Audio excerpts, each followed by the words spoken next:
Hi everyone, today I'm going to talk about my 5 biggest tips when it comes to holiday anxiety. This can go for any type of holiday. You can also plug and chug this information when it comes to any type of vacation, anything you've been looking for, where you spent a lot of money, or you think it has to go the way you think. I have 5 things written down here. There's one in the middle, point 3, which means a lot to me. And I think a lot of people do this compulsively and they don't even know they're doing it. And this really latches into a control type mechanism that we see when it comes to compulsive behaviors and avoidance behaviors. But before I go any further, please subscribe, hit that like button, comment down below. I love the engagement. Let me know about some of the other stuff that I might not cover in this video that you do compulsively, things you've noticed about yourself, beliefs that you've held about vacations and holidays, and we can go through those together. And if you're interested in our coaching and webinar services, please email info@ocdrecovery.com. So the first thing I want to talk about is no disputing when you are on vacation. And it's a holiday. So let's say you celebrate Christmas, let's say you celebrate Hanukkah, let's say you don't, let's say you just have a vacation coming up. When you go on vacation, you don't need to do any active disputing on paper. What you want to do is learn how to actually be uncomfortable whilst you're on the vacation. And the reason why it's so important not to dispute when you're on vacation, especially disputing on paper, more than likely there will be, if you're still in the cycle, some automatic compulsive disputing that might happen in your head, and you have to catch it and be like, no, I got to sit with the discomfort. You know, you're going to want to learn to wear all those physical symptoms of anxiety, that chronic shame and guilt. Maybe you have depersonalization, derealization, and you feel very dissociated on that vacation or the holiday, especially on the time of like saying thanks around the dinner table on the Christmas day or Hanukkah special, whatever it may be. And it is very, very important to realize that wearing that discomfort is more than likely the best option that you have. And I see all sorts of stuff about, you know, needing to have things just right, but getting comfortable with the perception that your holiday and or vacation's not going to go as planned is the best thing you can do for yourself. So, and remember, there's other ways to work on OCD and anxiety recovery without needing to actively disputing the core fears, which that's going to be point 2, going over some of those core fears. It is the cornerstone of the recovery journey, but there's many other ways. Going on vacation or going away for a holiday where you spent a lot of money and you're anxious because maybe you kind of stretch yourself too thin and all the other beliefs that can go in there. Oh, I'm not better yet.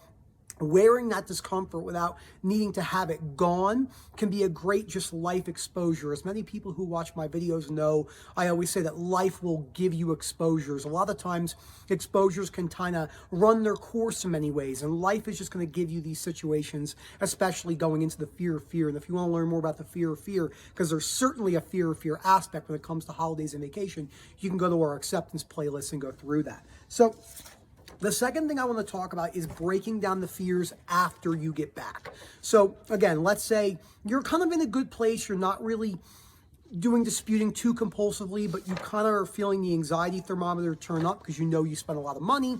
You know you're not as good as you'd like to be. This is why we don't use deadlines, you know, and then people are like, oh, I'm not recovered for Christmas or this vacation. It's going to be ruined and stuff like that. And that's where the cycle starts. So I wrote down 3 big beliefs that I see when it comes to a holiday and or vacation, especially the holiday seasons. If you're going away, you're seeing family you haven't seen in a while, maybe it's a destination holiday. I must enjoy this holiday and or vacation. It's horrible to have not made progress. And as Sam covered in the last Real Talks, definitely highly recommend watching that adjunct to this video, Me, Moment, and Sam. You know, having people realize that maybe you were the same as last year. Oh, Nick hasn't really made that much progress. He still kind of looks a little bit anxious, et cetera, in that regard. And then the third one is I must be present. So I see a lot of irrational posts surrounding this particular one, you know, how to redirect your attention back to the holiday season, how to make sure you get the most out of your holidays. And these are all dead ends for humans. Just because someone's not suffering chronically with an emotion doesn't mean there's not an irrational belief present. I know many people who don't have emotional disturbances, but plenty of irrational beliefs that hinder their lives in all sorts of different ways, and this is one of them. You're not going to be able to force the present moment when you're super scared of not being present on a vacation. So once you get back from the vacation, take a look at the fears that were there, kind of assess yourself, not in like an analytical OCD sense, but, reflection, how was I on that vacation? Did I really want it gone? Was I okay with being uncomfortable? And then you could do that when you get back. You don't have to do it in the moment. Making those immediate changes with trying to dispute on the beach or at the Christmas table or wherever you may be is the problem. This is the third one. Now, I was hesitant to put this one in the video because I didn't know if a lot of people were going to be able to relate, but I think a lot of people are going to be able to relate. What's the biggest form of conditional self-acceptance on earth? And the illusion of self-esteem. This is why we have the book called The Myth of Self-Esteem on the reading list. Is not being able to accept yourself because of the holiday foods and getting bloated and maybe gaining a little bit of weight for a few weeks. So the third point I wrote is there's no need, keyword need, not saying you can't, there's no need to exercise and count calories when you go away for a vacation, holidays, Christmas, Hanukkah, whatever it is whatever you celebrate. The first thing I would look for when I would go on any vacation is where's the closest gym. If I went to Mexico, I would see where the hotel gyms are. If I go to Miami for the music festivals I go to, I would see if there was a gym and what time it was open. This is a compulsive control that many people miss. You don't need to work out for 5 days. Now, again, there's nothing inherently wrong with doing it. Many people don't have a fear here, and they can balance it. Because if I was like, hey, you can't work out, they'd be like, no big deal. But I know many people watching this video do this, and they don't even know that it's attached to their control mechanisms, needing to have the body stay the same way, afraid to be too bloated. Oh, I've had too many cookies, it's not healthy, etc., etc. This is where the conditional self-acceptance, body dysmorphia, and other eating-related irrational belief systems tend to flourish around the holiday seasons because we think that we can't go outside the routine. Wow, what if, again, if I'm too bloated in the picture and I don't like the way I look, it's one time a year, oh, I want to get off I don't want to get off the progress.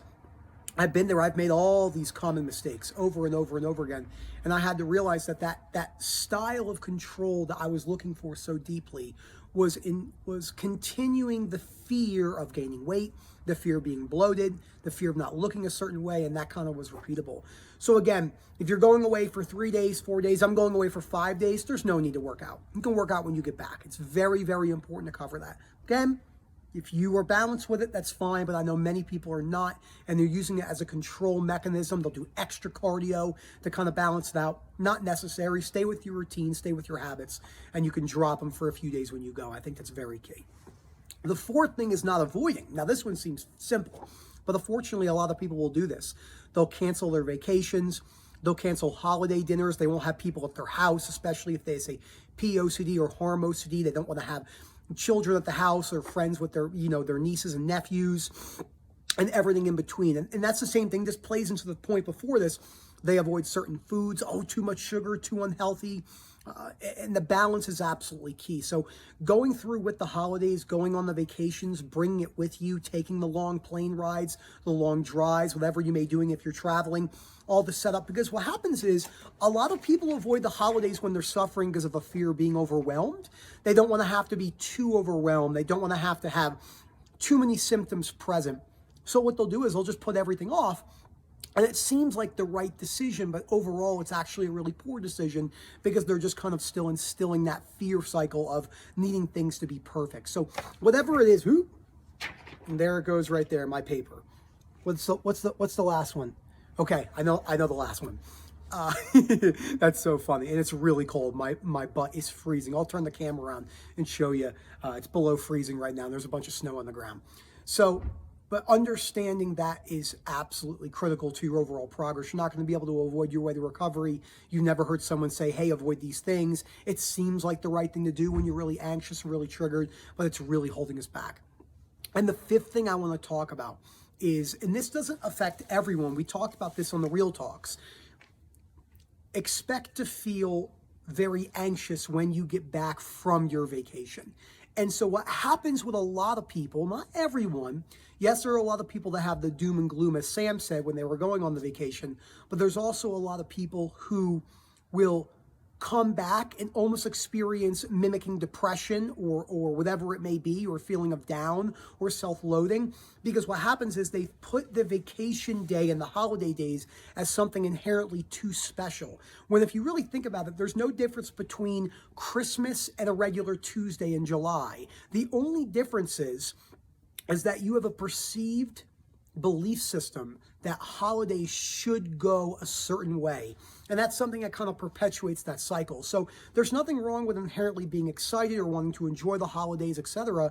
But when you put so much value on them, again, going back to point 2 with the beliefs, I must be present, I must be excited, I must make sure everyone knows I'm not suffering, etc., etc., etc., you put a lot of extra pressure, secondary and tertiary irrational beliefs that you can break down the first book on the reading list, How to Stubbornly Refuse to Make Yourself Miserable About Anything, Yes Anything, and you start to realize how those belief systems are kind of holding you back in that particular way. It's something I did for a really long time.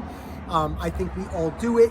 I think all the points in this video are all ones that afflicted me greatly, on birthdays, on Christmas, on traveling, on plane rides, having constant panic attacks on the plane, and over and over and over again. But a lot of people, when they come back, they will have that belief of, oh, it was so blissful on vacation. Not everyone. Sam and I were different in this regard. Sam loathed the vacation, where a lot of times I'd go on the vacation as soon as I got there. I'd have no symptoms, and it was when I got back from the vacation, that's when things kind of turned up. So remember, no avoiding. Go enjoy those holidays as best as you can. Don't look and chase for a particular feeling. There's no need to try and look to feel a certain way. You don't have to impress people too much with your outfits and really go over the top. Remember, there's a lot of craving of acceptance from other people and or ourselves when it comes to the holiday seasons. The best gifts, the most money spent, the big vacations. Again, none of that is inherently bad, but it is a slippery slope for a lot of people. Thank you so much for watching this video. Again, if you're interested in our coaching and webinar services, please email info@ocdrecovery.com and we will get back to you shortly. Enjoy your holidays, everyone. I know they can be a tough time, but, have Merry Christmas, Happy Hanukkah, whatever you may celebrate, or maybe you don't have a holiday coming up. And again, you could use these same principles for all vacations. And thank you so much. And if you want to see me do another video where I talk about strictly money type of fears surrounding this, because this is a really big one too, just let me know and I can do that video too. Thank you so much, everyone. Have a great day.